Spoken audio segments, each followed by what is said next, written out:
Hey everyone, this is Jaclyn Krymowski with the MIP Ag Media, here to give you your Moving Iron Ag News Week update as we move into December. A Seattle attorney recently sent a petition to the Department of Agriculture's Food Safety Inspection Service, or FSIS, asking them to declare 31 different strains of salmonella, all as being food adulterants. And this isn't the first time that adding more salmonella to this category is new. However, especially under the Biden administration, people who have been discussing this for a while are hoping it'll get done. What this will mean is that if these 31 strains are declared adulterants, they could essentially be completely banned in meat and poultry products. Attorney Bill Marler said he is expecting a response within 180 days, or that's what he's given the FSIS, saying that otherwise he will proceed with judicial remedies. I always get those words messed up. Don't ask why.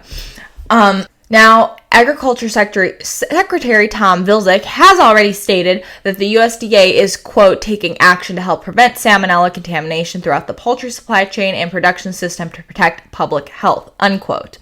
And part of his plan in doing this includes enlisting a variety of different innovations with approved stakeholder feedback to reduce overall nationwide salmonella outbreaks and diseases reported by as much as 25%. Right now, Dr. Jose Esteban, President Biden's pick for the USDA Undersecretary of Food Safety, is still awaiting his Senate confirmation.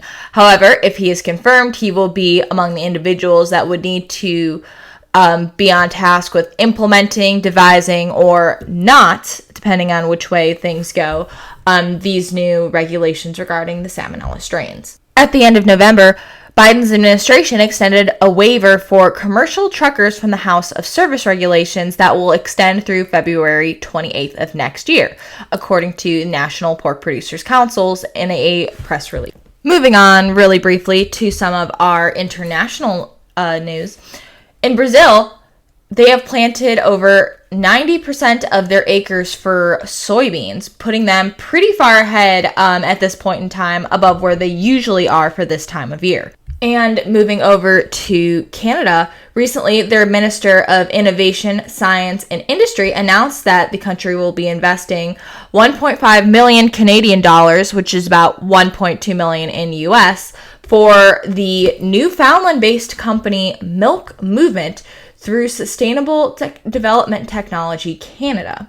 Now, this is actually the Sustainable Development Technology's second investment in Milk Movement, which is part of their continuing collaboration to help the company advance what they call a cloud-based software, which is supposed to help connect all players within the country's milk supply chain. Dairy Reporter states that Milk Movement is a graduate of the Department of Technology's Seed Fund, which is established for early-stage entrepreneurs, and they've used that funding to continue to develop this software to go all throughout the dairy supply chain with features that include transportation monitoring, production tracking, quality monitoring, and route optimization, which they say can also help thereby reduce the overall carbon footprint of the industry and dairy trucks. Also happening in Canada, who produces, by the way, 70% of all the world's maple syrup supply, has gone into some of their nation's stockpiles amidst concerns of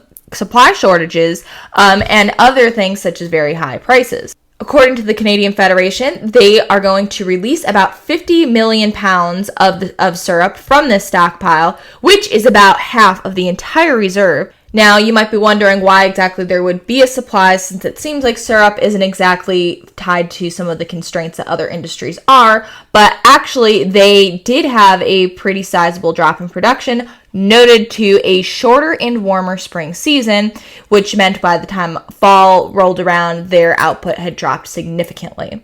Not to mention, partly also due to the pandemic, global sales for Canadian maple syrup, or syrup in general, were up over 36%. Now, touching briefly on some of our national news. Right now, the strike at John Deere really has not hurt the company's earnings, according to an announcement, and they are still set to hit a record annual net income by at nearly $6 billion total. And speaking of companies doing very well, Impossible Foods recently secured for themselves $500 million in new funding from an existing investor, which brings them close to $2 billion for their total company. Impossible Foods, by the way, if you are wondering, is what they say, the fastest growing plant-based meat company in retail. All right, that should catch you up for this week. This Ag News Update is brought to you by the Herd Book Ag Media, serving all your agribusiness writing, communication, and media needs. Find us on Facebook, LinkedIn, Twitter, or our company website, the-herdbook.com. Let us know you found out about us here in Moving Iron and get 20% off your first invoice.